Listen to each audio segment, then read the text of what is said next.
so much for having me here tonight. I was really excited to come back on campus. I still live in Madison, obviously, but I don't think I've been in social sciences since 1998. So it feels like coming home again. And I'm really excited to be celebrating Openly Secular Day with all of you. And I feel humbled because I feel like a lot of you have done so many inspiring things too for this day. And you've done so much for the movement that you should be speaking up here instead of me. So as Nicole mentioned, I work for the Freedom from Religion Foundation. Every day for the last 8 years, I've been on the so-called front lines of the battle of separation between state and church. I write to government bodies about entanglements with religion and ask them to stop.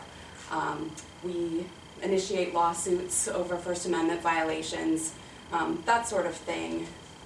But I couldn't do my job if we didn't have local complainants who were active and really outspoken about what is happening in their community and saying, this isn't right. If we didn't have such active members at FFRF, my job would be really boring. Over the years, I've worked with and met many, many people who stood up when it was very unpopular and made a difference for the better. So tonight I want to profile them and highlight their work because I think their work at being openly secular has really moved the movement and made it possible for you guys to grow in numbers and to continue to grow the non-religious here in America. I chose these people because they have courageously battled bullheaded governments, and their stories I find very inspiring. And the reason they're so inspiring is because they are just ordinary people like me and you. Anybody could do this type of work. So I hope their stories inspire you to come out of the closet and join the fight. Now it's more important than ever. Obviously the Trump administration is going to pose real threats to the First Amendment, and in particular our secular movement. We need to be ready to fight back, and it doesn't need to be in the courtroom, although that is a great weapon that we have in our arsenal. But it also can be if you become a leader in your community or if you just become a citizen activist and start talking to your local representatives, your city council, your county board supervisors, that type of thing. So I'm going to talk about a few of our inspiring plaintiffs, talk about some of our organizational leaders that have been really outspoken and done well in their communities. And then I'm going to talk a little bit about what you can do moving forward in 2017 so that we can all become champions of the First Amendment. So when you work in this area of law, you read a lot of old cases, and especially when you go to law school, you're reading just cases and people just become case captions. You really tend to forget that there were people involved in these cases that were living their lives and affected by what was happening. And so I like to tell our law students that you really need to remember the people behind the cases. And FFRF did a great documentary back in the 1980s. It's really funny too because it was done in the 1980s with a really bad camera and there's really funny outfits and hairstyles. But they went and profiled some of these first champions of the First Amendment. And some of these plaintiffs who are in landmark Establishment Clause and religious liberty cases. And it's really inspiring to hear them. Vashti McCollum challenged religious instruction in her child's school district in Illinois in the 1940s when it was really unpopular to be non-theist. And she lost a lot up until she got up to the Supreme Court where she won, and it changed the landscape. But in the documentary that FFRF produced, she told them that she never ever considered giving up because she knew that it was the right thing to do. They also profiled Ed and Ellery Shemp, who challenged Bible readings in a Pennsylvania school in the 1960s. Ed talks of his son Ellery and how he came home from school one day and he was talking about Bible readings in class and he said, "Mom and Dad, this is, quote, patently illegal, and what are you going to do about it?" And so, you know, he staged his own protests. He read from the Quran instead of the Bible, and he sat down when everybody else was standing up. This is back in the 60s. And they interviewed Roy Torcaso, who in the early 60s challenged the religious test provision of the Maryland state constitution, which says that in order to hold public office, you have to believe in God. And he was trying to become a notary public. And that went all the way to the Supreme Court, and he won, which that case effectively strikes down those provisions and upholds the no religious test for public office. And he, in the documentary, tells a story about a man who was so fascinated by the case and was telling him all about it, not realizing who he was actually talking to. And so when Roy finally said, you know, that was me, I was the plaintiff in that case, the kid was starstruck and just started shaking his hand furiously and said, "You're a hero." And I don't think a lot of notary publics hear that. But, you know, in my years at FFRF, I've gotten to work with a lot of really cool people and a lot of people that I consider heroes and champions of the First Amendment. And so I want to talk to you a little bit about them. This is Doug Marshall. He is a resident of Warren, Michigan, which is just outside of Detroit. Warren, Michigan is governed by perhaps the most ridiculous mayor in the country. James Fouts has embraced many religious happenings in his city government. He allows a lot of religious things to go on in the city atrium of the city hall. He allows this huge National Day of Prayer event to happen every May. And he insists on having a nativity scene every December as part of the holiday displays in City Hall. But he says he's inclusive because he also allowed a Ramadan event to take place in the atrium. But when Doug, a resident of Warren, tried to include secularism in the City Hall atrium, he was denied at every turn. He actually went and staged a silent protest at one of the National Day of Prayer events, and he simply held a sign that said, "2 hands working will do more than 10,000 hands praying. Stop wasting time and do something worthwhile." That's all he did, was held that sign, walked through the National Day of Prayer event, and that was enough to get him thrown out. He staged no other protest. He didn't say anything. He wasn't disruptive. Silent protest. He was kicked out. He tried to get a winter solstice display. We have at FFRF these winter solstice displays that counter some of the nativity scenes in government buildings around the country. And he wanted to put up our sign in City Hall to counter the nativity. The City Hall has a policy that allows people to use it, and so we thought we had a good case when the mayor denied his request to place a sign. We did sue, and we lost that case. It was a very disappointing decision. The Sixth Circuit basically said that it was government speech, not private speech, so there was no forum and he had no right to put up a winter solstice display. But he was not discouraged, even after being kicked out of City Hall multiple times. He had complained to us previously about a prayer station at the City Hall, and he wanted to know what we could do about that.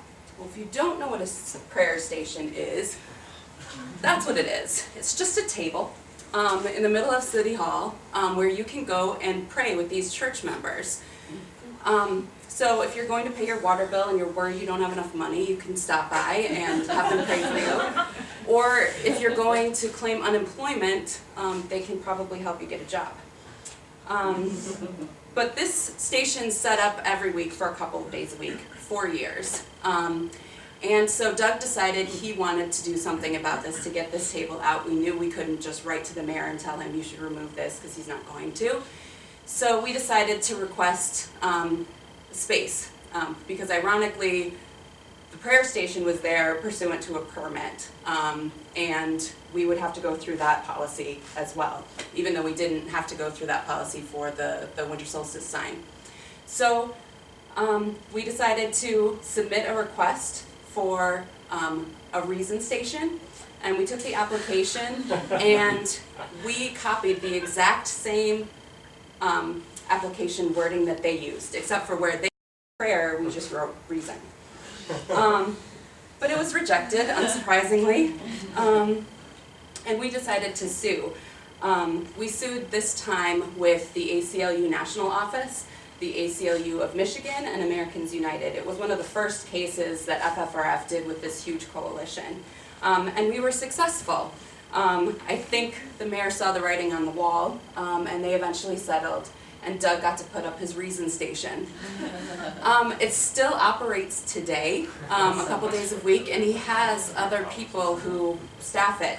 FFRF provides reading materials, and he reports that people come up and ask him, and a lot of people come up and thank him for being there, to be the other voice in City Hall. So, also interesting story about Doug. I don't know if you don't know him, but he looks like a very nice person. But in this case, the city just said that he was belligerent, he was rude, he was just like the worst human being ever. And he just happens, he kind of looks like Santa Claus. I think he's just a really sweet guy. And it was really horrible that he was sort of just ostracized publicly in that way. So next I want to talk about Marie Schaub. She is a mother in Pennsylvania who challenged the monument in front of her daughter's school. This is a Ten Commandments monument that is placed in front of Valley High School in the New Kensington Arnold School District. This was the high school that her daughter would eventually attend, and she agreed that this should not be there, so we sued over it. It's a still ongoing case, and I'm going to steal from her speech because it's really good. In October, Marie received the Atheists in Foxhole Award from the Freedom from Religion Foundation because of her activism in this lawsuit. She spoke so eloquently about the importance of state church activism that I can't do it justice, so I'm just going to read directly from her speech. So she starts off talking about the community outrage. This is not the quote that I'm going to read to you, but she starts talking about the community outrage of her participation, her daughter's participation in the lawsuit, and just how unwelcome the community made her feel. She says, "One of the first signs indicating that we were not welcome came from the school administrators themselves. The new Ken Arnold School District superintendent took to Facebook like Trump takes to Twitter.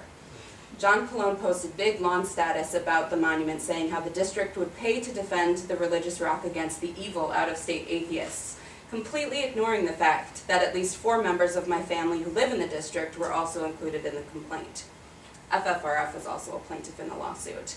And it's really not easy being a plaintiff in a lawsuit, especially in these types of situations where you feel like the whole community is against you. And then you're interrogated by lawyers, and those lawyers don't necessarily treat you well, especially if the government body retains a religious right law firm. So she speaks of her experience. She says, "Every email, text, social media post, private message, anything that had to do with this case was permissible in court unless it was a correspondence from my attorney. At the beginning of this process, I had to hand over all my electronic accounts, along with my usernames and passwords, to the attorneys and their assistants. It was certainly an uncomfortable experience to have your personal messages and emails examined, but I realized it was a temporary inconvenience and a small sacrifice considering what was at stake." She also talked about some of the threats that her family received. She says, "One post said my whole family should be taken out into the street and shot. Most people wrote that if we leave, we should leave the country if we don't like it, as if we were less patriotic and not worthy of our citizenship." It also affected some of her personal relationships. "Not only has this case caused problems with the school and our community, it also affected some of my personal relationships. In the beginning, tensions ran high. Everyone had an opinion. And even though a lot of my friends said they agreed the monument is in an inappropriate location, they expressed their distaste for my objections. I've lost a couple of so-called friends over it, but in my opinion, if this subject caused them to avoid me, they obviously weren't that good of friends in the first place." You see, there's just no nice way of telling someone they're full of shit. But I try, and you should too. I really put a lot of effort into criticizing the belief and not the believer, in spite of some of the colorful names I've been called by them. I struggle with it daily, but I think it's important to focus on the discrepancies and the negative effects that all religions have on society, and not just the Christian faith. But in the end, she doesn't regret any of this experience. She was so encouraging to our members that I really do wish that she were here to speak to you in person. But she says, despite being ostracized by our community and chastised by many of my acquaintances, I'm here to tell you that speaking out is well worth it, and I would do it all over again. While I may have lost a few people along the way, it pales in comparison to the awesome support my family received as a result. And then she went on to talk a little bit about her relationship within the secular movement, the people who came out of the closet to talk to her, and the support she received from FFRF. And she ended the speech with, ultimately, we all want the same thing, to feel welcome and to be accepted. The only way to do that, though, is through understanding and equality. So be brave, stand up for your rights, even if standing up means you're the only one sitting down. Go against the flow, because strength is built through resistance, not just casually floating downstream, and be true to yourself. Anne Marie is well on her way to winning this case. There was a minor setback.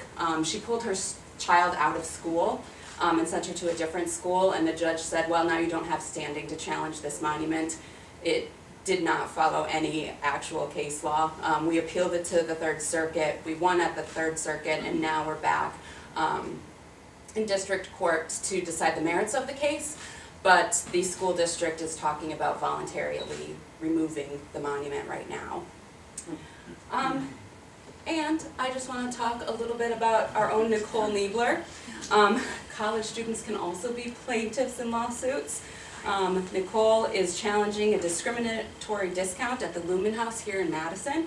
I think she's going to be discussing it, so I'm not going to talk about it too much. But she is slowly but surely also becoming a champion of the First Amendment. And I just want to say that if you have a chance to be a plaintiff in a First Amendment lawsuit, especially ones involving state-church separation, I really encourage you to do so. Take a look at Marie's experience. It can be awful, but it is also really, really rewarding. And it's so important and worth it considering everything that's at stake. You can also be an activist through a local secular organization. I'd like to talk about David Williamson, who's here on the right. He is the head of FFRF's chapter in Florida. He's got amazing energy and drive. One of his biggest initiatives was undertaken under one of the greatest defeats for modern state-church separation. In 2014, the United States Supreme Court handed down a decision in the town of Greece versus Galloway. If you're not familiar with that, that is the case that talks about legislative prayer. Legislative prayer before city council meetings, county board meetings, things like that was upheld in the 1980s, but the conventional wisdom was that you couldn't pray to a specific deity. This case is the one that went up to the Supreme Court and held that you can. You can have all of the prayers before legislative bodies being 100% Christian. And so our only recourse is, well, we have two options. We can either just convince the city council to not pray at all, because there's no mandate that you don't have to pray before you start your meeting, or seek inclusion in some way. So we have had our members go and ask to give secular invocations. It's really an ingenious way to get before your city council.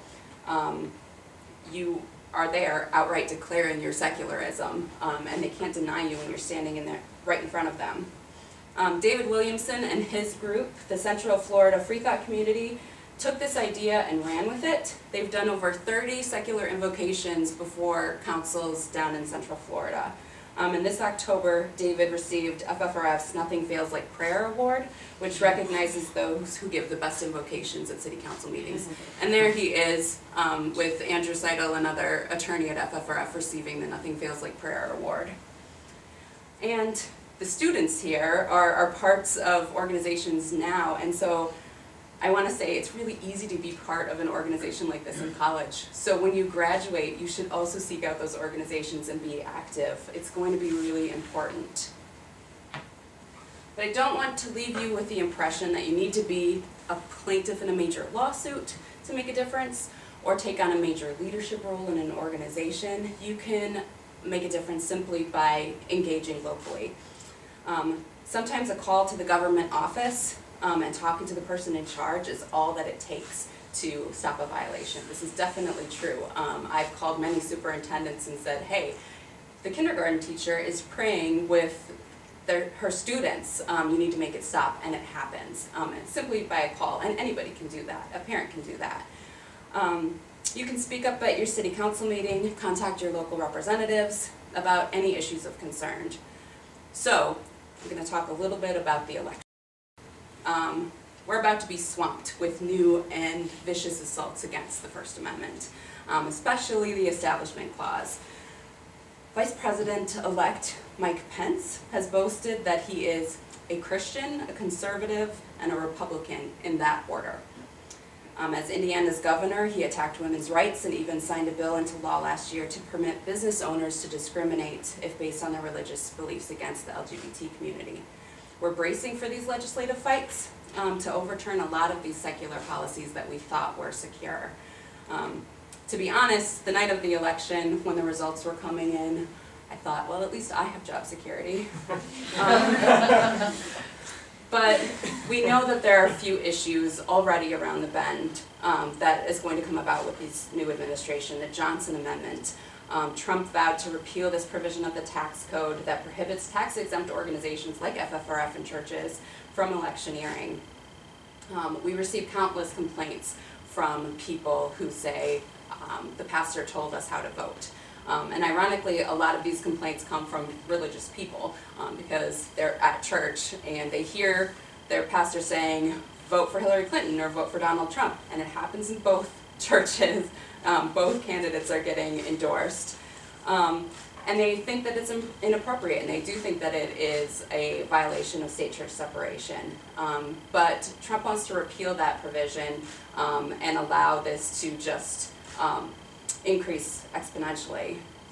We know they're going to repeal or tinker with major provisions of the Affordable Care Act, and as part of that they're discussing the importance of conscience clauses, where health care workers will be allowed to decide what medical treatment they provide to patients based on their personal religious beliefs. So think Hobby Lobby everywhere. Trump's administration is also interested in expanding school voucher programs. He's been talking about a federal voucher scheme, which, we know voucher schemes funnel tax money to religious schools that indoctrinate. And then, of course, there's the issue of the vacancy on the Supreme Court and potential future ones. So we're going to have to work hard to ensure that this administration doesn't undo every single progress we've made with respect to the freedom of conscience, scientific progress, personal and civil liberties in our lifetimes. And it's going to require all of our best efforts. You can be active too by lobbying your own representatives. It's easy to do and it's very effective. So I'm going to tell you a personal story because I did work on Capitol Hill, and I think that it is important to know what constituent feedback means to legislators. A lot of people think that legislators aren't listening to you, they don't pay attention, they just are into big money, and that's true to a certain extent, but there are a lot of legislators who are really, really interested in what you have to say, and you shouldn't just assume that they're not. I worked on Capitol Hill right out of college, and I worked on Capitol Hill during the George W. Bush administration, which was also very interesting. But I was there when we were debating the Iraq War and whether we should invade or not after September 11th. My boss received thousands of letters a day on this issue. When you're a senator, you get carts of mail, not just like little buckets, like huge carts that they have to roll into your office 3 times a day. And that's not including the phone calls that we were receiving, the emails that we were receiving, and also the faxes that we were receiving. You're just barraged with contacts from ordinary people like you. So every day, our staff was tasked with tallying that contact. We had to figure out who was yes, go to war, who was no, go to war. And then we had to figure out who was from the state of Wisconsin and who was not. And every night, the senator would get the tally, which had the total number of contacts, the total yes, the total no, and then the breakdown between state and out of state. And then he required a representative sampling of the letters that we received. And he got that every single night, and he really actually was interested in hearing what people had to say, and it did come into consideration when he was looking at how to vote. And I know that it seems like he might be unique, but I heard of countless stories of other staffers who are saying, I have to do this too. They're just tallying all day long. So what you say and how you say it matters. It really does. So I want to leave you with a few tips on making these contacts so that you can effectively lobby next year. That's me lobbying this year at the Secular Coalition event. So these are going to seem trite, but they're really not. You can write a letter. Postcards and petitions are fine, and I would encourage you to do those too, but they don't get this type of attention that a personally written note does. It's easy to tally a postcard and just take the number of petitioners who signed something. But as a staffer, having to read your letter and figure out what you're trying to say, you made more of an impression on me, and you took more time out of my day.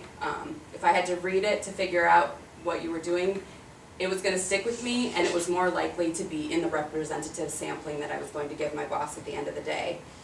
And I wasn't on the Hill with social media, Twitter and Facebook, but I do have a lot of friends who still work on Capitol Hill, and they say tweeting your representative and posting on his Facebook or her Facebook, it's not helpful. They don't pay attention to them unless they're harassing or it's going viral. So unless you're planning on going viral, it's probably not worth it. And also calling the office. Actually making a connection the old-fashioned way is also going to get you more attention than if you just sign something or click submit online. And by the way, we have to be nice to you. When we were on the Hill, like, we had to listen to every word you said. Unless you started swearing, then we could hang up on you. But they were constituents who were calling us. They were the people who were voting us in the office, and so we had to be nice. And you can also make a huge statement with calling campaigns. It actually really disrupts an office when we're getting barraged with phone calls. Some of you might be too young to remember, but there was a boy named Ilian Gonzalez. And in 2000, he was from Cuba, and he and his mother were trying to come to the United States. She perished in the ocean, and he was rescued and brought to Florida to live with relatives. His relatives in Cuba wanted him back, though, and there was a huge struggle over where he should be. And we got flooded with phone calls. It was nonstop.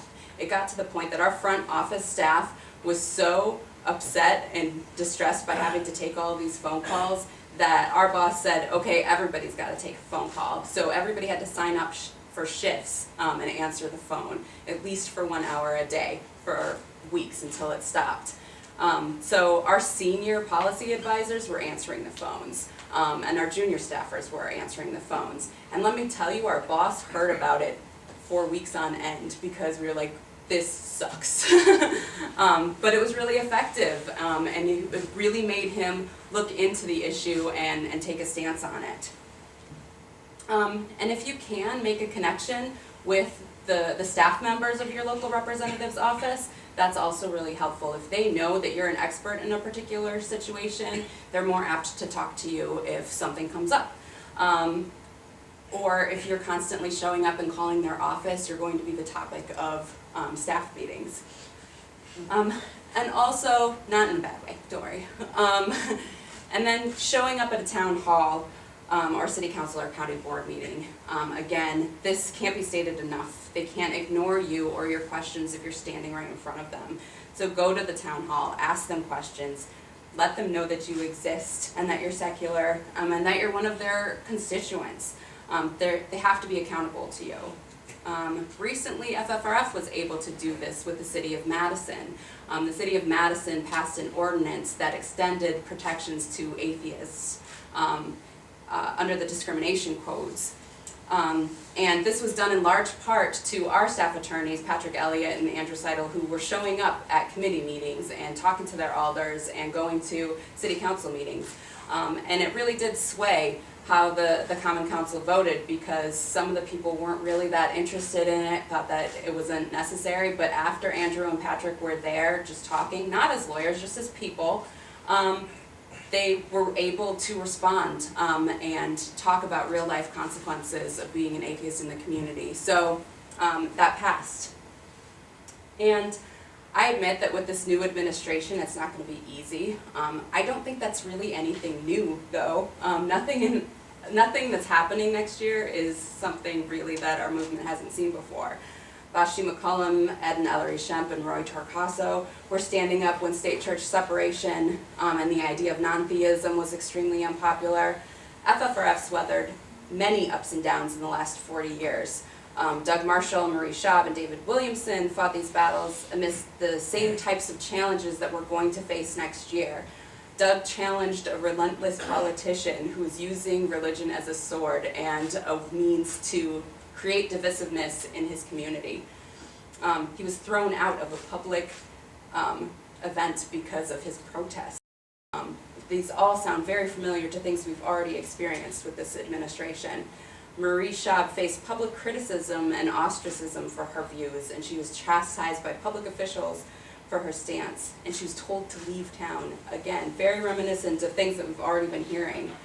But David Williamson harnessed this energy to get out there and be active even after we experienced a devastating blow.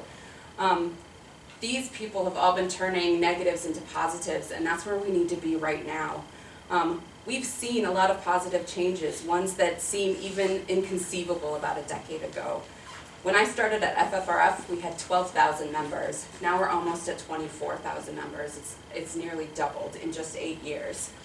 When I started at FFRF, when I was trying to resolve some of these state church violations, people on the phone would tell me, I'm the only atheist in the town. You don't understand how it is. And I would have to believe them because they're the only person who ever called me from that town about that event. But now, when people call me and say, this is happening in my community, 9 times out of 10, I have 2 other people who've also contacted me about that same issue in that same town.